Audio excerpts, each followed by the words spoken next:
আজকে আমি পড়ছি আমার বাংলা বই, মানে আমার বাংলা বই। আজকে আমি আপনাদেরকে একটা গল্প শোনাবো। সেই গল্পটার নাম হলো যে দারিম কুমার ও কঙ্কাবতী। এক ছিল রাজপুত্র, তার নাম দারিম কুমার।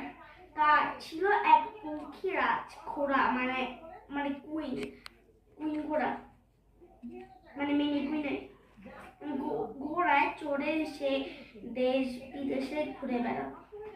একবার ঘুরতে ঘুরতে অচিনপুরে চলে এলো। সে অনেক ক্লান্ত বোধ করলো। সে গাছের ছায়ায় ঘুমিয়ে পড়লো। ওই গাছে থাকতো ব্যঙ্গমা আর ব্যঙ্গমী, তারা কথা বলছিল।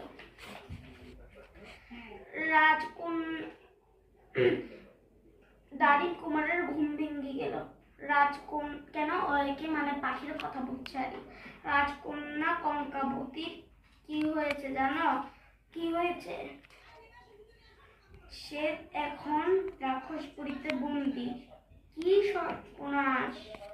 রাক্ষসপুরী অনেক দূরে, 7 সাগর তোড়ে নদীর ওপারে। কঙ্কাবতীকে বাঁচাতে হবে। দারিম কুমার 7 সাগর 13 নদী পার হলো। তারপর রাক্ষসপুরীতে পৌঁছালো। আমার মোবাইলে ইয়া নাই।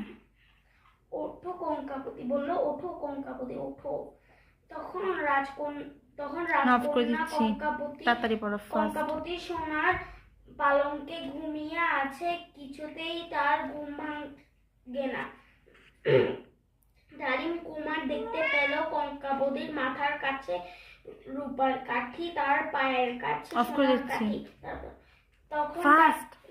তখন দারিম কুমার মাথার কাছে সোনার কাঠি নিয়ে এলো আর পায়ের কাছে নিয়ে এলো রূপার কাঠি। কি সর্বনাশ! এখনই তো রাক্ষস চলে আসবে। অমনি কঙ্কাবতী জেগে উঠলো। কঙ্কাবতী বলল, কি সর্বনাশ, এখনই তো রাক্ষস চলে আসবে। ঠিক তখনই রাক্ষস ঘরে ঢুকলো। রাক্ষস বলল, হাউ মাউ খাও। সাথে সাথে দারিম কুমার তরবারি বের করলো। এভাবে রাক্ষস মারা যাবে না।